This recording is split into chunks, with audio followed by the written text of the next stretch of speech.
മടിയിലിരുത്തി വിരലാൽ കുരിശു വരപ്പിച്ച സന്ധ്യകളും ഇളം മുട്ടിൽ കൈകൾ കൂപ്പി ഈശോയ്ക്കുമ്മ കൊടുത്തതും ഇന്നും എന്നോർമ്മയിൽ വീണ്ടും തെളിയുന്നു. തിരിച്ചു നടക്കാൻ കൊതിക്കുന്നു, തിരിച്ചു നടക്കാൻ കൊതിക്കുന്നു. അമ്മ മടിയിലിരുത്തി വിരലാൽ കുരിശു വരപ്പിച്ച സന്ധ്യകളും ഇളം മുട്ടിൽ കൈകൾ കൂപ്പി ഈശോയ്ക്കുമ്മ കൊടുത്തതും ഇന്നും എന്നോർമ്മയിൽ വീണ്ടും തെളിയുന്നു. തിരിച്ചു നടക്കാൻ കൊതിക്കുന്നു, തിരിച്ചു നടക്കാൻ കൊതിക്കുന്നു.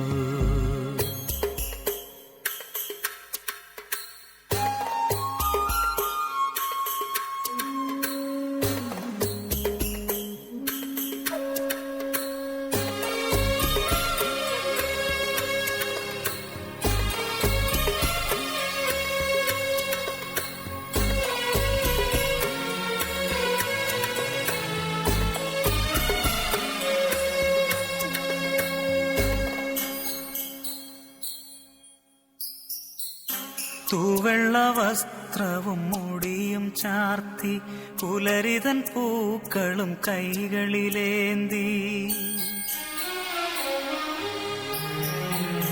തൂവെള്ള വസ്ത്രവും മുടിയും ചാർത്തി പുലരിതൻ പൂക്കളും കൈകളിലേന്തി അൾത്താര മുന്നിൽ കൈകുപ്പി നിന്ന് ആദ്യ കുർബാന തന്നോർമ്മകളും പച്ചകടാതെ മനസ്സിൽ നിറയുമ്പോൾ തിരിച്ചു നടക്കാൻ കൊതിക്കുന്നു, തിരിച്ചു നടക്കാൻ കൊതിക്കുന്നു.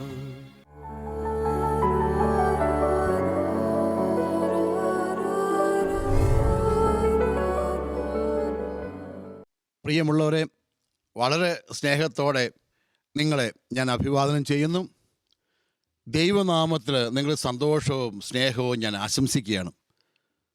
തലശ്ശേരി അതിരൂപതയുടെ ധ്യാന കേന്ദ്രമായ മദർ ഹോമിൽ നിന്നും ഈ വചനം കേൾക്കുന്നവരും ഇത് പങ്കെടുക്കുന്നവരുമായി മുഴുവൻ ആളുകളും അനുഗ്രഹിക്കപ്പെടട്ടെ എന്നാണ് ഞാൻ പ്രാർത്ഥിക്കുന്നത്.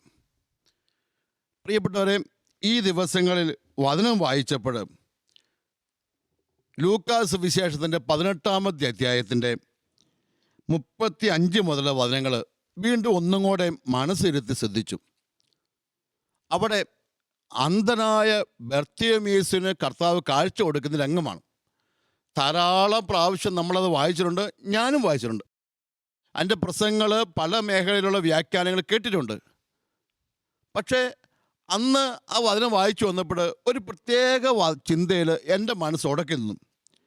അതായത് വഴിയരികിൽ നിന്ന് ശബ്ദമുണ്ടാക്കി യേശുവേ ദാവീദിൻ്റെ പുത്ര എന്നിൽ കനിയണമേ എന്നൊക്കെ പറയുന്നതിനോട് മിണ്ടാതിരിക്കാൻ ശിഷ്യന്മാർ പറഞ്ഞു.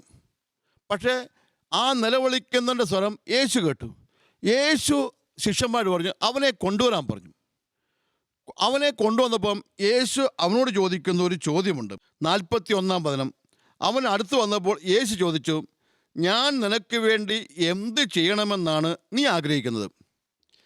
ഞാൻ നിനക്ക് വേണ്ടി എന്ത് ചെയ്യണമെന്നാണ് നീ ആഗ്രഹിക്കുന്നത്? അതായത് അവൻ്റെ മനസ്സിലേക്ക് കർത്താവ് വലിയൊരു പാലം കിടുക. ഞാൻ നിന്നെ സഹായിക്കാൻ തയ്യാറാണ്, എൻ്റെ മനസ്സിനോട് ഇഷ്ടമുണ്ട്, ഞാൻ എന്താണ് നിനക്ക് ചെയ്തു തരേണ്ടത്?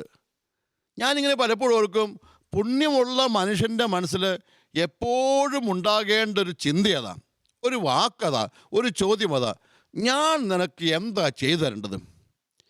നമുക്കറിയാം, ആളുകളെ പല വിധത്തിൽ നമ്മൾ സഹായിക്കാറുണ്ട്, ആളുകൾ സഹായിക്കുന്നുണ്ട്. ഈ സഹായിക്കുന്ന 4 മനോഭാവങ്ങൾ എൻ്റെ മനസ്സിലൂടെ കടന്നുപോയി. ഈ ഒരു വാക്ക് വെച്ച് ഞാനിങ്ങനെ ചിന്തിച്ചപ്പോൾ എനിക്ക് തോന്നി, ആളുകൾ 4 വിധത്തിൽ സഹായിക്കുന്ന മനുഷ്യരുണ്ട്, 4-5 വിധത്തിൽ. ഒന്ന്, മാതാപിതാക്കൾ മക്കളെ സഹായിക്കുന്നു. ജീവിതത്തിൻ്റെ ഭാഗമാണ്. അപ്പം മക്കളെ സഹായിക്കുന്നു, അമ്മ മകളെ സഹായിക്കുന്നു, മക്കളെ സഹായിക്കുന്നു, ഇങ്ങനെ ആങ്ങളെ പെങ്ങളെ സഹായിക്കുന്നു. അതായത് ജീവിതത്തിലെ രക്തബന്ധത്തിൻ്റെ ഭാഗമായ ഒരു നാച്ചുറൽ ഫ്ലോയാണ്. ഒരു റബ്ബർ മരത്തിൽ നിന്ന് പാലൊഴുകുന്ന പോലെ നാച്ചുറൽ ഫ്ലോയാണ്. അതിന് പ്രത്യേകിച്ച് അതിഭാവുകമായ പുണ്യങ്ങളൊന്നുമില്ല. ചെയ്തില്ലെങ്കിലാണ് അത് തെറ്റായി മാറുന്നത്. അതായത് അങ്ങനെ സഹായിക്കുന്നുണ്ട്. അത് നല്ല ശ്രേഷ്ഠമായ ഒരു സഹായത്തിൻ്റെ മേഖല, കൊടുക്കുന്ന സഹായം ഒന്നാമത്തെ. രണ്ടാമത് സഹായിക്കുന്നത് ചിലപ്പോൾ ഡ്യൂട്ടിയുടെ ഭാഗമായി സഹായിക്കും. നമ്മൾ ഡ്യൂട്ടിയുടെ ഒരു ഡോക്ടർ ഒരു രോഗിയെ പരിശോധിക്കുന്നു, മരുന്ന് കൊടുക്കുന്നു. തീർച്ചയായും അതിൽ മനസ്സിലെ നന്മയും കരുണയുണ്ടെങ്കിലും അത് അയാളുടെ ഡ്യൂട്ടിയുടെ ഭാഗമല്ലേ. ഒരു നേഴ്സ് സഹായിക്കുന്നു, ഒരു കണ്ടക്ടർ സഹായിക്കുന്നു, ഒരു പോലീസുകാരൻ ട്രാഫിക്കിൽ നിന്ന് വഴി നടത്തി സഹായിക്കുന്നു. ഇതൊക്കെ ചെയ്തു നോക്കുമ്പം ഇത് അമിതമായ പുണ്യം എന്നുകൊണ്ടല്ല, മറിച്ച് അവൻ്റെ ജീവിത മാർഗത്തിൻ്റെ ഭാഗമാണ്. അവൻ്റെ ജീവിത ദൗത്യത്തിൻ്റെ, അവൻ്റെ ജോലിയുടെ നെസസറി ആയുള്ള അനിവാര്യമായുള്ള ഒരു കൊടുക്കലത് അവനത് കൊടുത്തേ പറ്റൂ. അതായത് ഒരു നേഴ്സ് മരുന്ന് കൊടുത്തേ പറ്റൂ. കൊടുക്കാതിരുന്നാൽ പിന്നെ അവൾക്ക് ജോലിയില്ല. ഒരു പോലീസുകാരൻ ട്രാഫിക് ഐലൻഡിൽ നിന്ന് അങ്ങനെ ഇങ്ങനെ വണ്ടി തിരിച്ച് വിടാതിരിക്കാൻ പറ്റും. വിട്ടില്ലെങ്കിൽ അവനൊരു ജോലിയില്ല. അപ്പോൾ രണ്ടാമത്തെ തലം എന്ന് പറയുന്നത് അവൻ്റെ ജോലിയുടെ ഭാഗമായി ചെയ്തു വെക്കുന്നത്. അത് നല്ലതാണ്, ചെയ്യേണ്ടതാണ്. പക്ഷെ അതിലും അധികമായ പുണ്യമുണ്ടോ എന്ന് ഞാൻ സംശയിക്കും. മൂന്നാമതായൊരു സഹായമുണ്ട്. അതായത് ആരെങ്കിലും വന്ന് ചോദിച്ചാൽ സഹായിക്കും. ചില ആൾക്കാർ, ഒരു പിരിവുകാരൻ വന്നു ചോദിച്ചു, കൊടുക്കും. ബ്ലഡ് തരാവോ എന്ന് ചോദിച്ചു, കൊടുക്കും. ചേട്ടാ എനിക്കിത്തിരി പൈസ തരാവോ, കൊടുക്കും. ഇത് മനസ്സിൽ നന്മയുള്ളവർക്ക് മാത്രം ചെയ്യാവുന്ന അവസ്ഥയാണ്. ആളുകൾ വന്ന് ചോദിക്കുമ്പോൾ കൊടുത്തു പോകുന്ന നല്ല മനുഷ്യർ അവർ കൊടുക്കും. ചിലപ്പോൾ ഏതെല്ലാം മേഖലകളിൽ പലതും കൊടുക്കുന്ന ആൾക്കാരുണ്ട്. അതായത് ഞാൻ മറ്റുള്ളവരുടെ സഹായം അവരോട് ചോദിച്ചു, തീർച്ചയായും ചെയ്യണം. ഞാനൊരു മനുഷ്യ ജീവിതം, ഞാൻ സാമൂഹിക ജീവിയാണ്, മനുഷ്യരെ സഹായിക്കണം. ഇതൊരു നല്ല കാഴ്ചപ്പാടാണ്. ഇത് നന്മയുടെ കാഴ്ചപ്പാട് എന്ന് ഞാൻ പറയും സഹായിക്കുന്നത്. നാലാമത്തൊരു തലമുണ്ട്. ചില സഹായിച്ചു എന്തിനാണ്? നിർബന്ധത്തിൻ്റെ പേരിൽ, ചില അനിവാര്യമായ നിർബന്ധത്തിൻ്റെ പേരിൽ. പിരിവുകാരൊക്കെ വരുമ്പോൾ അങ്ങനെ നമ്മൾ കൊടുക്കും. പക്ഷെ കൊടുത്തില്ലേ മോശമല്ലേ, സമൂഹത്തിൽ ഒറ്റപ്പെട്ടു പോവുകയല്ലേ, ആരെങ്കിലുമൊക്കെ നമ്മൾ അധിക്ഷേപിക്കുകയല്ലേ, ഇഷ്ടമുണ്ടായിട്ടൊന്നുമല്ല. പിന്നെ അങ്ങനെ കൊടുക്കാതിരിക്കാൻ പറ്റുമോ? മനസ്സിലെ സ്വാർത്ഥത മുന്നിൽ മുഴച്ചു നിൽക്കുമെങ്കിലും അതിനെ അതിലംഘിച്ച് നിർബന്ധത്തിൽ, അത് നന്മയുടെ പേരിലുമല്ല, കരുണയുടെ പേരിലുമല്ല, ജീവിത ദൗത്യത്തിൻ്റെ പേരിലുമല്ല, മറിച്ച് കൊടുക്കും. ഇതിങ്ങനെ 4 വിധ കൊടുക്കൽ നമ്മൾക്കറിയാം, സഹായിക്കുന്ന ആളുകളെയും. പക്ഷെ അതിനേക്കാൾ ഇപ്പോൾ നമ്മൾ സുവിശേഷത്തെ വായിച്ചെന്താ? 5ാമത്തെ തലമാണ്. ജീവിത ദൗത്യത്തിൻ്റെ ഭാഗമല്ല, ഉത്തരവാദിത്തത്തിൻ്റെ ഭാഗമല്ല, ആര് ചോദിച്ചു വന്നില്ല, അല്ലാണ്ട് ചോദിക്കുക, ഞാൻ നിനക്ക് എന്താ ചെയ്തു തരേണ്ടത്? ഒരു മനുഷ്യൻ്റെ വിഷമവും പ്രയാസം കാണുമ്പോൾ ഒരു റിക്വസ്റ്റും ഇങ്ങോട്ട് വെച്ചില്ലെങ്കിലും ഞാൻ നിനക്ക് എന്ത് ചെയ്തു തരണം? What shall I do for U men? ഞാൻ ഓർക്കും, പുണ്യമുള്ള മനുഷ്യൻ്റെ ഏറ്റവും ശ്രേഷ്ഠമായ മനോഭാവം ഇതാ. അതായത് ഞാൻ അവനെ സഹായിക്കേണ്ടത് അവരിങ്ങോട്ട് ചോദിച്ചിട്ടൊന്നുമല്ല. ഞാൻ അവരെ സഹായിക്കേണ്ടത് എൻ്റെ അപ്പനായിട്ടോ മകനായതുകൊണ്ടല്ല, മറിച്ച് ഈ ഭൂമിയിൽ എൻ്റെ നന്മ ഞാൻ പൊട്ടി ഒഴുക. അതുകൊണ്ടാണ് യേശുക്രിസ്തുവിൻ്റെ സ്നേഹം, ദൈവിക സ്നേഹം, അഗാപ്പെ എന്നൊക്കെ പറയുന്നത്. നമ്മൾ മനുഷ്യരെ കണ്ടുള്ള ദൈവത്തിൻ്റെ സ്നേഹം, അതിൽ തന്നെ സ്നേഹം കടന്നു വരിക. ഈ ലോകത്തെയും പാപത്തിൽപ്പെട്ട മനുഷ്യകുലത്തെ രക്ഷിക്കാൻ വേണ്ടി പ്രത്യേകമായി ഒരു ഡിമാൻഡ് ഉണ്ടായിട്ടില്ല, ഇറങ്ങി വരുന്നു. അതുകൊണ്ടാണ് മറ്റുള്ളവർക്ക് വേണ്ടി ജീവൻ ബലി കഴിക്കുന്നതിനേക്കാൾ വലിയ സ്നേഹമില്ല എന്ന വാക്ക് തന്നെ കടന്നു വരുന്നത്. പ്രിയപ്പെട്ട, നമ്മുടെയൊക്കെ മനസ്സിൽ നമ്മൾ ആത്മീയമായി വളരുമ്പോൾ, നമ്മൾ പുണ്യത്തിൽ വളരുന്നു എന്ന് പറഞ്ഞു വെക്കുമ്പോൾ, നമ്മുടെ ഉള്ളിൽ കൊണ്ടാകേണ്ട ചിന്ത, നമ്മൾ മറ്റുള്ളവരെ സഹായിക്കുന്നത് നമ്മുടെ ഉള്ളിലെ നന്മ പൊട്ടി ഒഴുകുന്നതാണ്. ഉള്ളിലെ പുണ്യം ഇങ്ങനെ താവി തുളുമ്പുന്ന. അവർ ചോദിച്ചിട്ടൊന്നുമില്ല. പുണ്യമുള്ള മനുഷ്യന് അവരെ കാണുമ്പോൾ അവരെ സഹായിക്കണം, അവൻ അങ്ങോട്ട് തോന്നും. ഇങ്ങോട്ട് ആരും അപേക്ഷാപൂർവ്വം തരണ്ട, ഇങ്ങോട്ട് ആരും വന്ന് നിർബന്ധിക്കേണ്ട, ഇങ്ങോട്ട് ഒരു ലാഭവും കിട്ടാണ്ടില്ല. അവൻ കൊടുക്കുന്നത് അവൻ്റെ ഉള്ളിലെ പുണ്യം താവി തുളുമ്പുന്നത് കൊണ്ടാണ്. അങ്ങനെ കൊടുക്കാനാവുന്ന ഒരു ആത്മീയതയെക്കുറിച്ചാണ് നമ്മൾ ചിന്തിച്ച് വെക്കേണ്ടത്. ഇന്ന് ലോകത്തിൽ നമ്മൾ പല ആൾക്കാരും കൊടുക്കുമ്പോഴൊക്കെ ഏത് മനോഭാവമാണ് ഉള്ളിലുള്ള ചിന്തിക്കണം. ചിലർ മാതാപിതാക്കൾ മക്കൾ ബന്ധപ്പെട്ട നിർബന്ധ ബുദ്ധിയുടെ ജീവിതത്തിൻ്റെ ഭാഗമാകാം, അല്ലെങ്കിൽ സാമൂഹിക ചുറ്റുവട്ടങ്ങളുടെ ഭാഗമായിട്ടേക്കാം, നന്മയുടെ ഭാഗം. പക്ഷെ അതിനേക്കാൾ ഉപരിയായി ഞാൻ കൊടുക്കുന്നത് എൻ്റെ ഉള്ളിലെ ദൈവികത, എൻ്റെ ഉള്ളിലെ പുണ്യം, അതിൻ്റെ ഭാഗമായി ഞാൻ കൊടുക്കണം. എനിക്ക് പേരും പെരുമ്പയൊന്നും കിട്ടണമെന്നില്ല, പ്രശസ്തി കിട്ടണമെന്നില്ല, വേറെ ഒന്നും ഉണ്ടല്ല.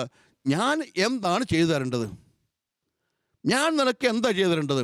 അത് ചിന്തിക്കണം. അങ്ങനെ കൊടുക്കുമ്പോഴാണ് അതിൽ പുണ്യത്തിലേക്ക് വളരുന്നത്.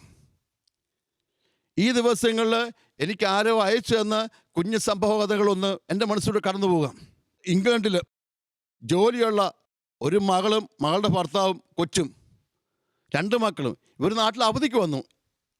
ഈസ്റ്റർ, പെസക, ഓശാനയൊക്കെ വീട്ടിൽ കൂടാൻ വേണ്ടിയാണ് വന്നത്. അവർ വന്ന് പിറ്റേ ദിവസമായി.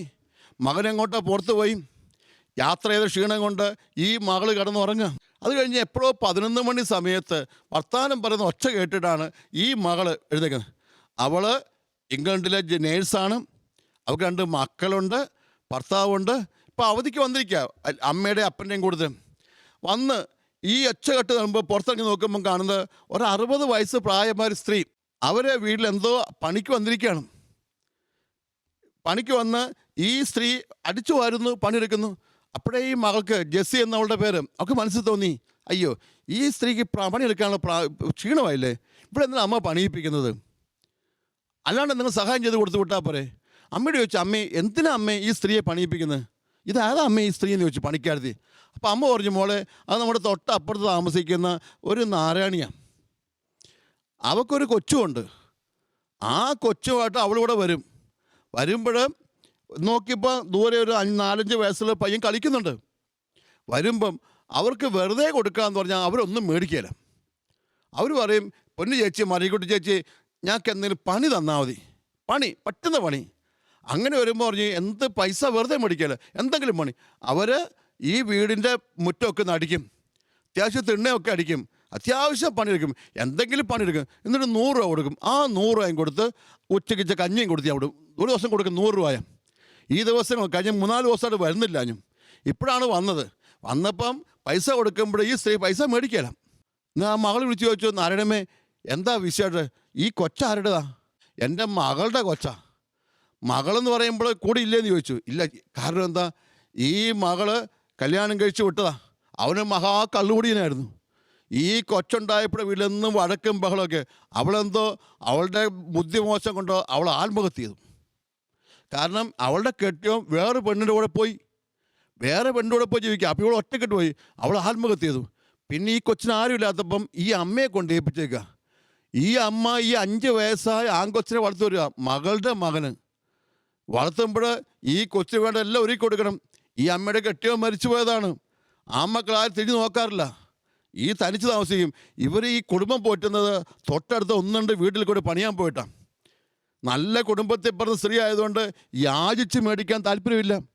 അപ്പോൾ ഈ ദിവസങ്ങളിലൊക്കെ തൊട്ടപ്പുറത്തൊരു വീട്ടിലെ പാത്രമൊക്കെ കഴുകി കൊടുക്കാൻ പോകുന്നുണ്ടായിരുന്നു. അവിടെ നിന്ന് കിട്ടും 50 രൂപ. ഈ വീട്ടിൽ വന്ന് പണിയുമ്പോൾ ഈ സ്ത്രീ, നല്ല സ്ത്രീ, ഇവിടെ ഒരു 100 രൂപ കൊടുക്കും. ഈ 100-50 രൂപ ഇതുകൊണ്ടാണ് അരി സാധനം മേടിച്ച് ജീവിക്കുന്നത്. അതിൻ്റെ ഭാഗമായിട്ടാണ് വന്നേക്കുന്നത്.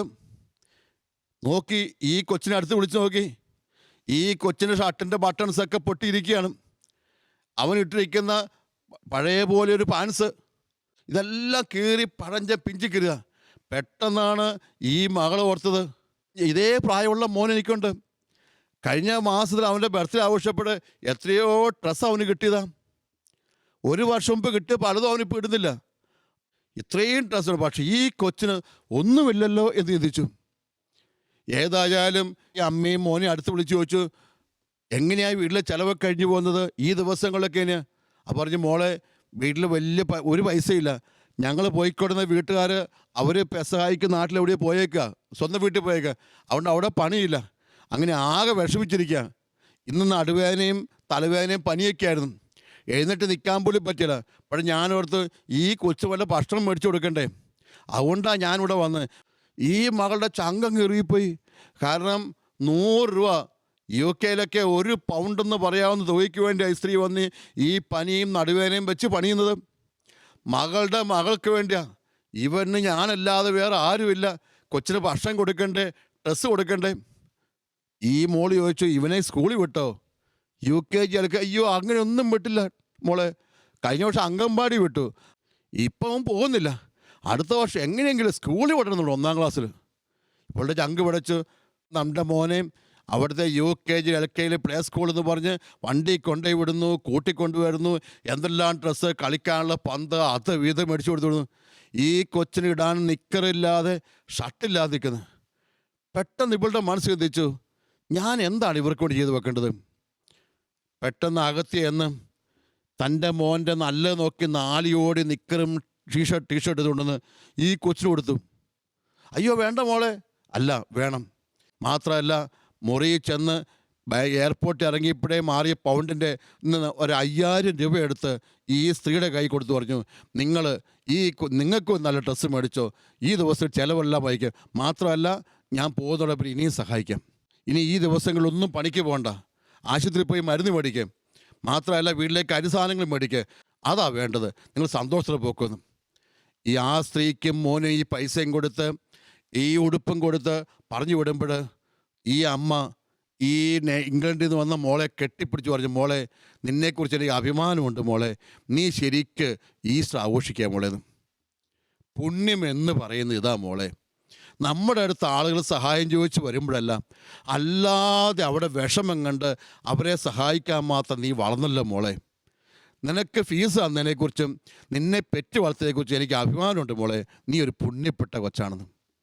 പ്രിയപ്പെട്ടവരെ, ഇത് ഞാൻ വായിച്ചപ്പോഴും കേട്ടപ്പോഴും ഓർത്തു, ജീവിതത്തിൽ എത്രയോ ദീർഘവീക്ഷണമുള്ളൊരു കഥയായത്. നമ്മൾ പലപ്പോഴും ആളുകൾ അടുത്ത് വരുമ്പോൾ സഹായിക്കുന്നതിനെക്കുറിച്ച് സഹായിക്കണം. ഇതൊന്നും അടുത്ത് വന്നില്ലെങ്കിലും അവിടെ ദുഃഖവും വിഷമവും കണ്ട് സഹായിക്കാൻ എനിക്ക് പറ്റുമോ? ജീവിതത്തിൽ ഏതെങ്കിലുമൊക്കെ മേഖലകളിൽ ചില ആൾക്കാർക്ക് ഇല്ലായ്മയും പോരായ്മയും കാണുമ്പോൾ അത് കാണാനുള്ള കണ്ണാണ് തുറന്നു വരേണ്ടത്. ഇന്ന് പലപ്പോഴും എല്ലാവർക്കും കണ്ണിന് കാഴ്ചയുണ്ട്, കോണ്ടാക്ട് ലെൻസ് ഉണ്ട്, കണ്ണിന് ഓപ്പറേഷൻ ചെയ്യുന്നു, തിമിരത്തപ്പോൾ. അപ്പോൾ ഞാൻ ചിലപ്പോഴവർക്കും ഈ വിഷമിക്കുന്നവനെ കാണാനുള്ള കണ്ണ് എന്നാണ് ആളുകൾക്ക് ഉണ്ടാകുക? അവർ നമ്മുടെ അടുത്ത് വന്ന് ചോദിക്കാതെ തന്നെ, നിനക്ക് ഇത്ര വിഷമമൊക്കെ ഉണ്ടല്ലേ, ഞാൻ സഹായിക്കാം, what shall I do for you man, ഞാൻ നിനക്ക് എന്ത് ചെയ്തു തരാം എന്ന് ചോദിക്കുമ്പോഴും ചെയ്യുമ്പോഴാണ് നമ്മുടെ ഉള്ളിൽ പുണ്യത്തിൻ്റെ ദൈവരൂപങ്ങൾ നമ്മൾ വളരുക. എൻ്റെ അടുത്ത് ചോദിച്ചു വരുന്നവന് കൊടുക്കുന്നത് നല്ല കാര്യം, അല്ലെ എൻ്റെ ജീവിത ദൗത്യത്തിൻ്റെ ഭാഗമായി കൊടുക്കുന്നില്ല. അത് അറിയാണ്ട് തന്നെ ഞാൻ എത്രമാത്രം ചെയ്യേണ്ടതുണ്ട്. ഇവിടെ എന്നോടൊരു നേഴ്സായ പെൺകുട്ടി പറഞ്ഞു, ഒരു നല്ല നേഴ്സ് എന്ന നിർവചനം ഡ്യൂട്ടി സമയം കഴിഞ്ഞിട്ട് പോലും പേഷ്യൻറ്റിനെ ശ്രദ്ധിക്കുന്ന അച്ഛാന്ന്. എൻ്റെ ഡ്യൂട്ടിയുടെ ഭാഗമല്ല എങ്കിലും ഡ്യൂട്ടി സമയം കഴിഞ്ഞു, വേറെ നേഴ്സ് വന്നാലും ആ അപ്പച്ചനോട് ശ്വാസം മുട്ട് വലിയ വിഷമം നോക്കുമ്പോൾ അവിടെ ഇരുന്ന് 1 മണിക്കൂറും കൂടെയൊക്കെ തിരുമ്മി കൊടുത്തും 1 മണിക്കൂറും കൂടെ ആ കയ്യിൽ സൂചി പറഞ്ഞു പോകാൻ നോക്കിയൊക്കെ നിൽക്കുമ്പം ബൈസ്റ്റാൻഡറായ അമ്മച്ചി വരുന്ന നമ്പറെ കൂട്ടിരിക്കുമ്പോൾ അതാ അച്ഛാ പുണ്യം. ഒരധ്യാപകൻ്റെ പുണ്യം സ്കൂളിൽ പോയി പഠിപ്പിക്കുന്നത് മാത്രമല്ല, തൻ്റെ ക്ലാസ്സിലെ ഒരു കുട്ടി ദുർബലനാണ്, ബലഹീനയാണ്, അവളെ എങ്ങനെ പ്രത്യേകമായി നിലയിലെത്തിക്കാമെന്ന് ചിന്തിച്ച് പ്രത്യേകമായി ട്യൂഷൻ കൊടുത്ത് പ്രത്യേകമായി അടുത്തിരുത്തി എങ്ങനെ വളർത്തിക്കൊണ്ടുവരാൻ സാധിക്കും? അതാണ് പുണ്യം. ആരും ചോദിച്ചു വരുന്നതിൻ്റെ ഉത്തരം കൊടുക്കുന്നില്ല, കണ്ണ് തുറന്നു കാണുക, ഇതാ ഇങ്ങനെ വിഷമിക്കുന്നവരുണ്ട്. ജീവിതത്തിൽ കൊണ്ടുനടക്കേണ്ട നല്ല മൂല്യബോധങ്ങളാണ്. ചില ആളുകൾക്ക് വിഷമുണ്ട്. ഞാനൊക്കെ ഓർക്കും, മനസ്സിലെ ഏറ്റവും ശ്രേഷ്ഠമായ ആത്മീയ വളർച്ച എന്ന് പറഞ്ഞു വെക്കുന്നത് ഇങ്ങനെ മറ്റുള്ളവരുടെ വിഷമങ്ങളിലേക്ക് എത്താനുള്ള കണ്ണ് തുറന്നു വരുന്ന. പ്രിയപ്പെട്ട, നിങ്ങളുടെയൊക്കെ ചുറ്റിൽ ചില ആളുകൾക്ക് വന്ന് നിങ്ങളോട് ചോദിക്കാൻ പോലും പറ്റില്ല. അവരുടെ അഭിമാനം അവർ സമ്മതിക്കില്ല, അവരുടെ ജീവിതത്തിൽ ശൈലിയിൽ അവർ സമ്മതിക്കില്ല. മറിച്ച് നമ്മളല്ലേ കണ്ട് കേട്ടറിഞ്ഞ് കൊടുക്കുന്ന മനസ്സുണ്ടാണ്ട്. പക്ഷേ പ്രിയപ്പെട്ടവരെ, അമേരിക്കക്കാരൻ എന്നും അടിസ്ഥാനമായി കൊണ്ടുനടക്കുന്ന ഒരു നല്ല സ്വഭാവമുണ്ട്. അവൻ ആളുകളെ സഹായിക്കും. ഒരാൾ ചെന്ന് കഴിയുമ്പോൾ എന്തെങ്കിലുമൊക്കെ ചെയ്യണമെന്ന ചിന്തയുണ്ടാകും. അത് ഒരു $10 കൊടുക്കുന്നതായിരിക്കാം. ആളുകളെ സഹായിക്കണം. ലോകത്തെവിടെയായിരുന്നാലും ഏത് ഭൂകമ്പവും തകർച്ചയുണ്ടായാലും ഏറ്റവും സഹായം പ്രഖ്യാപിക്കുന്ന അമേരിക്കയല്ലേ. എന്തുകൊണ്ടാണ് അവരെ ദൈവം എന്നും 1-ാം സ്ഥാനത്ത് നിർത്തുന്നത്? അവിടെയുള്ള ഓരോ അമേരിക്കക്കാരൻ്റെ മനസ്സുകൊണ്ട് ഇങ്ങനെ ആളുകളെ സഹായിക്കണമെന്നും. ഒരു കാലത്ത് ഇന്ത്യയിൽ ദാരിദ്ര്യം വന്നപ്പോൾ അമേരിക്കൻ പാൽപ്പൊടിയും ഗോതമ്പും അവിടെ ആൾക്കാർ കഴിച്ചുകൊടുന്നു. നമ്മുടെ ഗ്രാമങ്ങളിൽ പോലും വന്നിട്ടുണ്ട് അമേരിക്കൻ പാൽപ്പൊടികൾ. ടൺ കണക്കിന് വസ്ത്രങ്ങൾ നാട്ടിലെത്തിയിട്ടുണ്ട്. അതായത് ഏത് ദുരന്തത്തിലും ഞങ്ങൾ എന്തെങ്കിലും ചെയ്യണ്ടേ എന്ന് ചിന്തിക്കുന്നൊരു മനസ്സ് അവർക്ക് വളർന്നു വന്നിട്ടുണ്ട്. ഈയൊരു മനസ്സ് ആ യൂറോപ്യൻ രാജ്യങ്ങളിലും പ്രത്യേകിച്ച് ജർമ്മനിയിലും ഒക്കെ ഉണ്ടത്. പലപ്പോഴും ഞാൻ ഓർക്കും, നമ്മളൊക്കെ എന്നാണെങ്കിൽ ചിന്തിച്ചു തുടങ്ങുന്നത് നമുക്ക് എന്തെങ്കിലും സഹായിക്കാൻ പറ്റിയ ആളുകളെ. ഞാൻ ചിലപ്പോൾ ഈ ദിവസങ്ങൾ ഓർത്ത് കല്യാണ വീട്ടിലൊക്കെ പോകുമ്പോൾ ചിലപ്പോൾ നമ്മൾ ചില ആൾക്കാർക്ക് സമ്മാനം കൊടുത്തു പോകും. കല്യാണത്തിന് പോകുമ്പോൾ ചിലർക്ക് എന്തെങ്കിലും ഷർട്ട്, ചുരിദാർ അല്ലെങ്കിൽ വേറെ പാത്രങ്ങൾ സമ്മാനം. എന്തിനാണത് കൊടുക്കുന്നത്? കല്യാണം എന്ന് പറയുന്നത് ആർഭാടം ആഘോഷത്തിന് പോകാം. മറിച്ച് ഞാൻ ചിന്തിച്ചു, എന്തുകൊണ്ട് നിങ്ങൾക്കൊരു രോഗിയെ കാണാൻ പോകുമ്പോൾ അവൻ്റെ അടുത്തൊരു കവറിൻ്റെ അകത്തൊരു 100 രൂപ കൊടുത്തിട്ട് പോരാൻ പാടില്ല? കല്യാണ ചെറുക്കിന് നിങ്ങൾ ഷർട്ട് വാങ്ങിച്ചു കൊടുക്കണ്ട, കല്യാണപ്പെട്ട് ചുരിദാർ വാങ്ങിച്ചു കൊടുക്കണ്ട, അതായിക്കോളും. ഇന്ന് ആശുപത്രിയിലൊക്കെ അടക്കുന്ന എത്ര വേദനിക്കുന്നത്. നിങ്ങൾക്ക് ആ പൈസയ്ക്ക് ഒരു 1000 രൂപ ഒരു കവർ അവിടെ കൊടുക്കത്തില്ലേ? നമ്മുടെ മനസ്സിലും ഞാൻ അവരെ സഹായിക്കേണ്ടതല്ലേ ഈ രോഗിക്ക്. ഞാൻ രോഗിയെ കാണാൻ ചെല്ലുമ്പോൾ ഞാൻ ഓർത്ത് പോകേണ്ടത് ഞാൻ കൊടുക്കണം. ചിലപ്പോൾ കല്യാണം സഹായിക്കണം അർത്ഥമല്ല ഞാൻ പറഞ്ഞത്. ചിലപ്പോൾ ഒരു സാധു കുട്ടിയെ കെട്ടിക്കാണ്ടി എനിക്ക് ചിലപ്പോൾ ഒരു വളയോ മാലയോ മോതിരോ കൊടുക്കാൻ പറ്റും, അതല്ല. അല്ലാതെ വെറും ആർഭാടത്തിൻ്റെ പേരിൽ എന്തിനു കൊടുക്കുന്നു? ചിലപ്പോഴൊക്കെ കല്യാണ പെണ്ണുങ്ങൾക്ക് 10, 20, 30 ചുരിദാർ അവളെ കുറേ കൂടെ ആർഭാടത്തിലേക്ക് നയിക്കാൻ വേണ്ടിയല്ലേ. ജീവിതത്തിൽ ദാരിദ്ര്യം അനുഭവിക്കുന്ന സഹായിക്കണം. അല്ലെങ്കിൽ പ്രിയപ്പെട്ടവരെ, നിങ്ങൾ ഈ വർഷം വരുമ്പോൾ നിങ്ങളുടെ ഗ്രാമത്തിൽ ഒരു 10 കുട്ടികൾക്ക് കുട വാങ്ങിച്ചു കൊടുത്തൂടെ? നിങ്ങളുടെ ഗ്രാമത്തിലെ പാവപ്പെട്ട സ്കൂളിലെ എല്ലാ പിള്ളേർക്കും പുസ്തകം, സർക്കാർ കുറേ പുസ്തകം കൊടുക്കും, ബാക്കിയൊക്കെ പുസ്തകം വാങ്ങിച്ചു കൊടുക്കാമെന്ന് ആരെങ്കിലും പറയത്തില്ലേ? നിങ്ങൾക്ക് ചിലപ്പോൾ നിങ്ങളുടെ വലിയ വീട് വെക്കുമ്പോൾ ഒരാൾക്ക് പെര വെച്ച് കൊടുക്കാമെന്ന് പറയത്തില്ലേ? ആരും ഇങ്ങോട്ട് വന്ന് ചോദിച്ചിട്ടല്ല പ്രിയപ്പെട്ടെ, മനസ്സുകൊണ്ട് ആഗ്രഹിക്കണം ഞാൻ അവരെ സഹായിക്കണമെന്നും. പ്രത്യേകിച്ച് ഞാനിങ്ങനെ പറഞ്ഞു വെക്കുക, ഈ വചനം കേൾക്കുന്ന എല്ലാവരോടും വന്ന് വെച്ച് വെക്കുക. പ്രിയപ്പെട്ട മനസ്സ് ഓർക്കണം, ഇനി ആശുപത്രിയിൽ രോഗികളെ കാണാൻ പോകുമ്പോൾ നല്ല സമ്പന്നന്മാർ വലിയ സ്ഥാനത്ത് നിൽക്കുന്നവർ പോഷായിരുന്നവരില്ല, നമ്മളെക്കാൾ ദുർബലരും ബലഹീന ആളുകളാണ് ചെയ്തത്. നിങ്ങൾ ചെല്ലുമ്പോൾ അവർക്ക് ആ സ്ത്രീയുടെ അടുത്ത്, ആ കൂടെ ബൈസ്റ്റാൻഡിൻ്റെ അടുത്ത് കവളിച്ച് പൈസ കൊടുത്തിട്ട് പോകണം. ആർഭാടം കാണിക്കാനും ആഘോഷം നടത്താനും പൈസ കൊടുക്കണ്ട. ആശുപത്രി ചെല്ലുകൊണ്ട് പൈസ കൊടുത്തു വെക്ക്. ചിലപ്പോൾ ഏതെങ്കിലും വീട്ടിൽ ചെന്ന് കയറുമ്പോൾ തീർച്ചയായും എന്തെങ്കിലുമൊക്കെ പൈസ കൊടുത്തോണം. ഞാനിങ്ങനെ ചിലപ്പോഴൊക്കെ ഇടവേ ജീവിച്ച അച്ഛൻ നിലയിൽ ഞാൻ ഓർത്തു, എത്രയോ വീട്ടിൽ കട പോയി എത്രയോ പൈസ പിരിവ് നടത്തിയിട്ടുണ്ട്. ഞാൻ പള്ളി പണിയാനും പള്ളിപറി പണിയാനും പല കാര്യങ്ങൾക്ക് വേണ്ടി ആളുകൾ 100, 500, 1000 ഒക്കെ മേടിച്ചിട്ടുണ്ട്. തീർച്ചയായും അത് വേണ്ടി വരും. അങ്ങനെ അധ്വാനിക്കുന്ന അച്ഛന്മാരെ അഭിനന്ദിക്കുന്നു. മറിച്ച് ഞാൻ ചിന്തിക്കും, എന്നാണൊരു അച്ഛൻ ഇടവകയിലെ വീട് മുഴുവൻ കയറി ഇറങ്ങിയിട്ട് പറ്റുന്നവർക്കൊക്കെ ഒരു 100, 500 വെച്ച് അങ്ങോട്ട് കൊടുക്കുക. ചില ആളുകളെ സഹായിക്കേണ്ട ആളുകളെ കാണുമ്പോൾ മനസ്സിലാക്കി, ഒരു വാർഡ് ചിലപ്പോൾ 2, 3 വീടായിരിക്കാം, അവർക്ക് ഓരോ കവറൊക്കെ എഴുതി വെച്ച് അങ്ങോട്ട് കൊടുക്കുന്നത്. ചില ആളുകളെ അല്ലെങ്കിൽ ഏതെങ്കിലും കൊച്ചിനെ പ്രത്യേകം പഠിപ്പിക്കാൻ, അതായത് എന്നും തിരിച്ച് മേടിക്കുന്നില്ല, ഞാൻ എന്താണ് നിങ്ങൾക്ക് ചെയ്തു തരേണ്ടത്? ഏത് ഉയർന്ന സ്ഥാനത്ത് നിൽക്കുന്ന ആൾക്കാർ ഞാൻ എന്താണ് എനിക്ക് തരേണ്ടത്? മഹാത്മാഗാന്ധി, അംബേദ്കർ പോലുള്ള ദീർഘദർശികൾ എന്നും ചിന്തിച്ച പാഠമതാ. ഈ നാട്ടിൽ ഏറ്റവും പാവപ്പെട്ടവരിലേക്ക് ചിന്തിച്ചു, ഞാൻ എന്താ അവർക്ക് ചെയ്തിരുന്നത്? ഏറ്റവും ലീസ്റ്റായ പേഴ്സണിന് നന്മയുണ്ടാകണമെന്ന് ചിന്തിച്ചുകൊണ്ടാണ് സംവരണമൊക്കെ അംബേദ്കറെ കുറിച്ച് വെച്ചത്. ഏറ്റവും പാവപ്പെട്ട മനുഷ്യർ വരെ സന്തോഷമുണ്ടാകണം ചിന്തിച്ചുകൊണ്ട് ഗാന്ധിയൊക്കെ മുന്നോട്ട് പ്രവർത്തിച്ചത്. പ്രിയപ്പെട്ട നമ്മുടെ സമൂഹത്തിൽ ഏറ്റവും ദുർബലനായവനും ഏറ്റവും താഴ്ന്നു നിൽക്കുന്ന ആളുകളിലേക്ക് നമ്മൾ ചിന്തിക്കണം, ഞാൻ നിനക്ക് എന്ത് ചെയ്തു തരാൻ പറ്റും? പ്രിയപ്പെട്ട ചില ആളുകൾക്ക് നമ്മോടൊന്ന് ചോദിക്കാൻ പറ്റുമായിരിക്കും. ഞാൻ ഭിക്ഷക്കാരെ ഉദ്ദേശിച്ചല്ല പറഞ്ഞത്. ചിലപ്പോൾ നമ്മുടെ സമൂഹത്തിൽ ചില ആൾക്കാർ നല്ല മാന്യമായി ജീവിക്കുന്ന ആൾക്കാരായിരിക്കും, പക്ഷേ ഇന്ന് സാമ്പത്തിക പൊളിഞ്ഞു പോയ വ്യക്തി കാണും, കടബാധിതരായിരിക്കാം. അവരെ കണ്ടറിഞ്ഞ് അവരെ സഹായിക്കത്തില്ലേ?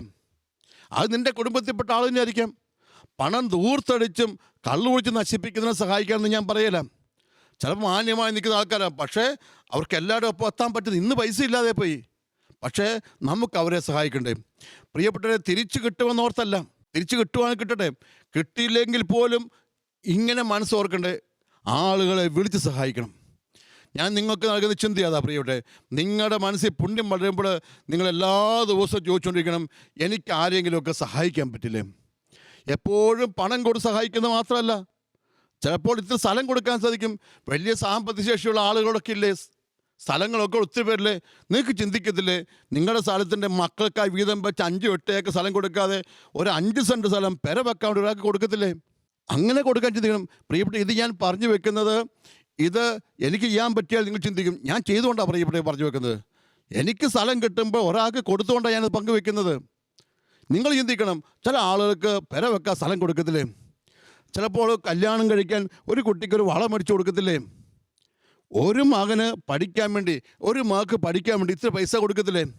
തിരിച്ചവർ തരുവങ്ങ് മേടിക്കണം, അവർ പറയണം, തരാൻ പറയണം, എങ്കിലേ നമുക്ക് വേറെ ആൾക്ക് കൊടുക്കാൻ പറ്റുള്ളൂ. ഇനി തന്നില്ലേ പോലും നമ്മൾ കൊടുക്കേണ്ടതല്ലേ?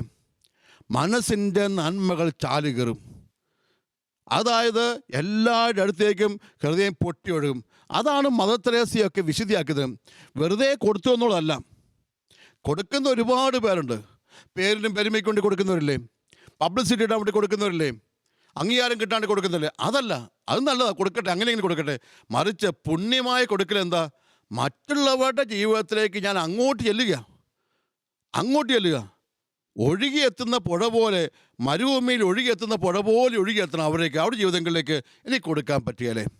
പ്രിയപ്പെട്ട, പ്രത്യേകിച്ച് ജീവിത സാഹചര്യങ്ങളിൽ ഞാൻ കാണുന്നത് ഇന്ന് സമൂഹത്തിൽ ഒത്തിരി പേര് ഇങ്ങനെ കൊടുക്കുന്നവരുണ്ട്. ഒരുപാട് പേര്. കഴിഞ്ഞ ദിവസം ഒരു കൺവെൻഷൻ കണ്ടു വെച്ച് ഒരു ഡോക്ടറിനോട് പറഞ്ഞു, അച്ഛാ എൻ്റെ മോളുടെ കല്യാണം വായിച്ചാ, അച്ഛനൊരു കാര്യം ചെയ്യണം അച്ഛാ, 3 പിള്ളേർക്ക് 50,000 രൂപ വെച്ച് കല്യാണം കെട്ടിക്കാൻ ഞാൻ പൈസ കൊടുത്തേക്കാം അച്ഛാ, അച്ഛൻ സെലക്ട് ചെയ്തെന്ന് പറഞ്ഞാൽ മതി. എൻ്റെ മോളുടെ കല്യാണത്തിനായിട്ട് 3 പേർക്ക് 50,000 രൂപ ഞാൻ കൊടുത്തേക്കാം. ചിലർക്ക് വേണ്ടി സ്ഥലം കൊടുത്ത് എത്രയോ പേരെ ഞാൻ അറിയുന്നു. ഇന്ന് സമൂഹത്തിൽ ഒരുപാട് പുണ്യാത്മാക്കളുണ്ട്.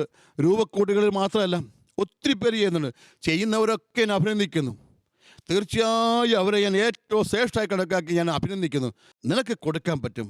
നിൻ്റെ ഈസ്റ്ററും നിൻ്റെ ക്രിസ്മസും ഒന്നും എപ്പോഴും ഇറച്ചിയിലും മീനിലും മാത്രം ഒതുങ്ങാതെ, ഈ ഈസ്റ്ററിന് നീ എന്താണ് ആരെങ്കിലും ഒരാൾക്ക് നീ എന്തെങ്കിലും സഹായിച്ചോ? ഈ ക്രിസ്മസ് ആർക്കെങ്കിലും ഒരാൾക്ക് നീ കൊടുത്തോ? രാജാക്കന്മാർ പൊന്നും മീറയും കുന്തിരിക്കും ഈശോ ചോദിച്ചൊന്നുമല്ലേ, കൊണ്ടേ കൊടുത്തില്ലേ? എങ്കിൽ നിനക്കൊരു ഗിഫ്റ്റ് അവർക്ക് കൊടുക്കത്തില്ലേ? ഒരു കേക്ക് മേടിച്ച് കൊടുക്കൽ മാത്രമല്ല, ഏതെങ്കിലും വ്യക്തി ജീവിതത്തിൽ ഒരു സമ്മാനം കൊടുക്കാൻ സാധിക്കില്ലേ? ഇങ്ങനെ മറ്റുള്ളവരെ സഹായിക്കുന്ന ഒരു വലിയ ഉണർവിൻ്റെ അഭിഷേകം നമുക്ക് കടത്തിവിടണം. ബർത്തേമീസിനോട് ഈശോ ചോദിച്ച ചോദ്യം എന്നും എന്നോട് ചോദിക്കുന്നുണ്ട്, ഞാൻ നിനക്ക് എന്താ ചെയ്തു തരേണ്ടത്? ചുറ്റുവട്ടമുള്ള ആളുകൾ ആരും എൻ്റെ മുമ്പിൽ ഭിക്ഷക്കാരായി നിൽക്കരുത്. ഭിക്ഷക്കാരായി നിൽക്കാണ്ട് തന്നെ ഞാൻ കൊടുക്കണം. പ്രിയപ്പെട്ടവരെ, ഇങ്ങനെ കൊടുക്കുന്ന എല്ലാവർക്കും തിരിച്ച് സ്നേഹവും അംഗീകാരവും പരിഗണനയും കിട്ടുന്നൊന്നും ഞാൻ വാഗ്ദാനം ചെയ്തില്ല. ചിലപ്പോൾ തിരിച്ചടികളും തിക്താനുഭവങ്ങളും സങ്കടങ്ങളും ഒക്കെ ആയേക്കാം. പക്ഷെ എങ്കിൽ പോലും നമ്മൾ മറ്റുള്ളവരെ കൊടുത്തുകൊണ്ടിരിക്കണം, അവരെ സഹായിച്ചുകൊണ്ടിരിക്കണം.